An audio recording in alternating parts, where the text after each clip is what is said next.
NBS മരിച്ചു കഴിയുമ്പോൾ എൻ്റെ മനസ്സിലൊരു ശൂന്യത വന്നുപെട്ടിരുന്നു.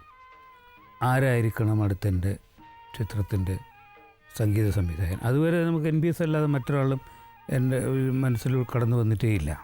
എനിക്ക് വളരെ അടുത്ത് പരിചയമുള്ള പലരും, എൻ്റെ സുഹൃത്തുക്കളായിട്ടുള്ള പലരും സംഗീത സംവിധായകരായിട്ടുണ്ട്, പ്രത്യേകിച്ച് ജോൺസനൊക്കെ. പക്ഷേ ഒരിക്കൽ NBSുമായിട്ട് നമ്മൾ ഉണ്ടായിരുന്നൊരു ബന്ധത്തെ മുറിച്ചുകൊണ്ട് മറ്റൊരാളിലേക്ക് പോകാൻ കഴിയുമായിരുന്നില്ല. അപ്പോൾ വചനത്തിന് ഞാൻ മോഹൻ സിത്താരയാണ് പിന്നെ സമീപിക്കുന്നത്. ഒരു പാട്ടേ അതിനകത്തുള്ളൂ. ONV സാറാണത് എഴുതിയത്. ഇന്നും പലരുടെയും റിംഗ് ടോണായിട്ട് നീർമിഴി പീലിയിൽ നീർമണി തുളുമ്പി എന്ന് പറഞ്ഞിട്ടുള്ള പാട്ട്. നീർമിഴിപ്പീലിയിൽ നീർമണി തുളുമ്പി നീ എന്നരികിൽ നിന്നു, കണ്ണുനീർ തുടയ്ക്കാതെ ഒന്നും പറയാതെ നിന്നു ഞാനുമൊരന്യനെ പോ, വെറുമന്യനെ പോ. നീർമിഴിപ്പീലിയിൽ നീർമണി തുളുമ്പി നീരികിൽ നിന്നു, കണ്ണുനീർ തുടയ്ക്കാതെ ഒന്നും പറയാതെ നിന്നു ഞാനുമൊരന്യനെ പോ, വെറുമന്യനെ പോ. ലെനിൻ രാജേന്ദ്രൻ സാർ ചെയ്തിട്ടുള്ള one of the most beautiful movies. 1989 തോന്നുന്നു ഈ സിനിമ റിലീസായത്. അന്ന് ചെറിയ കുട്ടിയാണ്, സ്കൂളിൽ പഠിക്കുന്ന സമയം. പക്ഷേ ഇതിലെ ഗാനങ്ങൾ അത്രത്തോളം നൊസ്റ്റാൾജിക്കാണ് ഓരോ മലയാളിക്കും.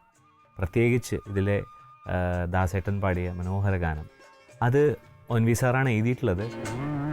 സ്നേഹപ്രവാഹത്തിൽ നിന്നൊരു തുള്ളിയും വാക്കുകൾ പകർന്നീല പോ, ഉള്ളിലെ സ്നേഹപ്രവാഹത്തിൽ നിന്നൊരു തുള്ളിയും വാക്കുകൾ പകർന്നീല, മാനസഭാവങ്ങൾ മൗനത്തിൽ ഒളിപ്പിച്ചു മാനിനീ നാമിരുന്നു. നീർമിഴിപ്പീലിയിൽ നീർമണി തുളുമ്പി നീ എന്നരികിൽ നിന്നു, കണ്ണുനീർ തുടയ്ക്കാതെ ഒന്നും പറയാതെ നിന്നു ഞാനുമൊരന്യനെ പോ, വെറുമന്യനെ പോ. ദൈവത്തിൻ്റെ വികൃതികൾ മുകുന്ദൻ്റെ കഥയെ ഒട്ടേറെ തകിടം മറിക്കലിലൂടെയാണ് ഞാൻ ആ സിനിമ ചെയ്യുന്നത്. കാരണം സിനിമ എഴുതി വെച്ചത് ആവാൻ പാടില്ല എന്നുള്ള നിർബന്ധത്തിൻ്റെതല്ല, അതല്ല, രണ്ടും രണ്ട് മീഡിയമാണ് എന്നുള്ളതുകൊണ്ടാണ്. അങ്ങനെ അൽഫോൺസ് അച്ഛനിലേക്കാണ് ഞാൻ കേന്ദ്രീകരിക്കുന്നത്. ദൈവത്തിൻ്റെ വീടുകൾ എന്ന നോവലിലെ മുഖ്യ കഥാപാത്രം അൽഫോൺസ് അച്ഛനെയല്ല, കുമാരൻ വൈശ്യരാണ്. അപ്പോൾ അതിലൊരു കഥാപാത്രത്തെ എടുത്തുകൊണ്ടാണ് ഞാൻ സിനിമ സൃഷ്ടിക്കുന്നത്. അപ്പോൾ അൽഫോൺസ് അച്ഛൻ്റെ ഹൃദയവികാരങ്ങളെ മുഴുവൻ ഉൾക്കൊള്ളുന്ന ഒരു പാട്ട് വേണം എന്ന് തോന്നിയത്. കാരണം അൽഫോൺസ് അച്ഛനെ കൂടുതലായി അറിയുന്നതിലേക്ക് വേണ്ടിയിട്ടാണ്. അങ്ങനെയാണ് ഈ അതിനകത്ത് ഇരുളിൻ മഹാനിദ്രയിൽ നിന്ന് എന്നുള്ള ആ പാട്ടുണ്ടാകുന്നത്. അത് എഴുതിയതും മധുസൂദനൻ നായരാണ്, ചൊല്ലിയതും മധുസൂദനൻ നായരാണ്.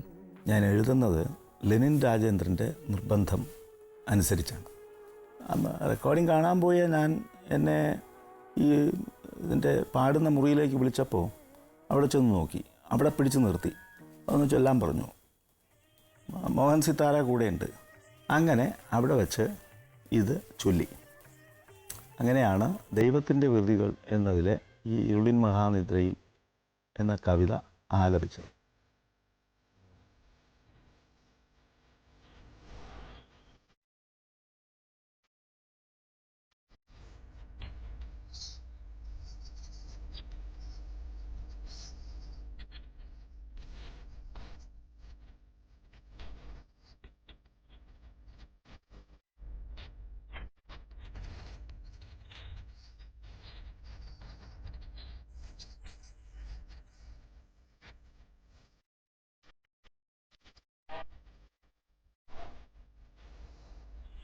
അഗ്നിസത്യങ്ങൾക്ക് ബലിയല്ല നീ,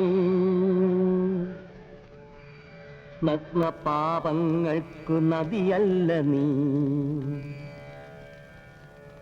അശ്വവേഗങ്ങൾക്കൊരിരയല്ല, കാലങ്ങൾ അശ്രുകൊണ്ടെഴുതേണ്ട കഥയല്ല നീ, അശ്രുകൊണ്ടെഴുതേണ്ട കഥയല്ല നീ. മലയാളത്തിലെ ആദ്യത്തെ ഇതിഹാസ നോവലാണ് CVയുടെ മാർത്താണ്ഡവർമ്മ. അതിൽ സുഭദ്ര എന്നുള്ള കഥാപാത്രം നാളിതുവരെ മലയാളത്തിൽ സൃഷ്ടിക്കപ്പെട്ടിട്ടുള്ള ഏറ്റവും ശക്തിയുള്ള പെണ്ണ് എന്നാണ് വിമർശകരൊക്കെ ഈ സുഭദ്രയെക്കുറിച്ച് എഴുതിയിട്ടുള്ളത്. അപ്പോൾ സുഭദ്രയെ കേന്ദ്ര കഥാപാത്രമാക്കിക്കൊണ്ടാണ് ഞാൻ കുലം ചെയ്യുന്നത്. അപ്പോൾ എനിക്ക് ആ നോവൽ വായിക്കപ്പോൾ ഉണ്ടായ കുറേ ചോദ്യങ്ങളുണ്ടായിരുന്നു. ആ ചോദ്യങ്ങളാണ് ഞാൻ ആ സിനിമയിലേക്ക് കൊണ്ടുവരുന്നത്.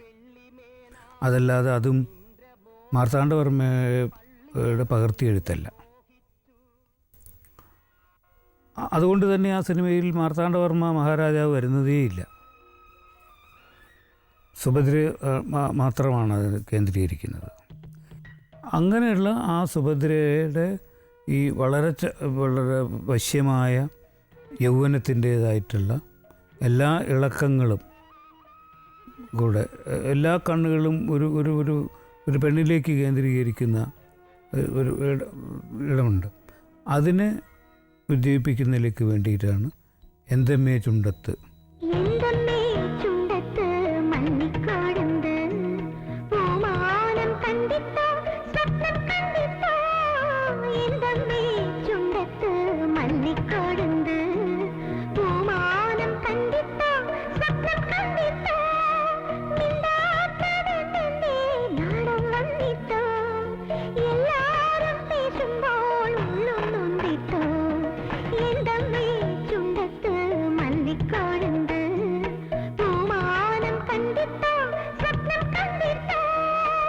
തെക്കൻ തിരുവിതാംകൂറിൽ ഏറ്റവും ഇഷ്ടപ്പെട്ട ഒരു പൂവിനമാണ് തോവാളപ്പച്ച.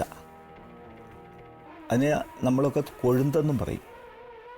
ഈ കൊഴുന്തിൻ്റെ മണം കൈതപ്പൂ പോലെയാണ്, ഉണങ്ങുന്തോറും മണക്കും.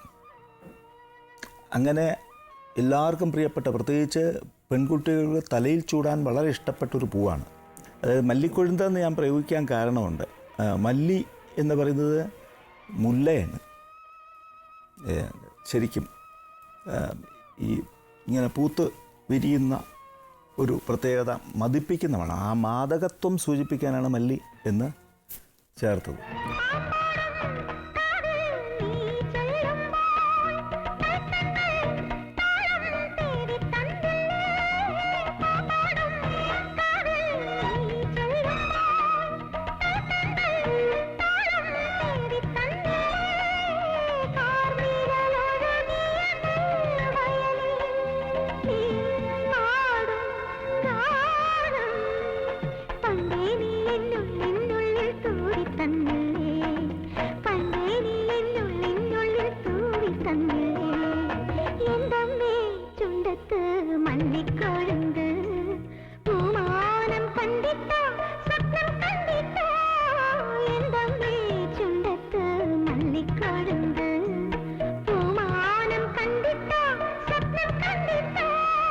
you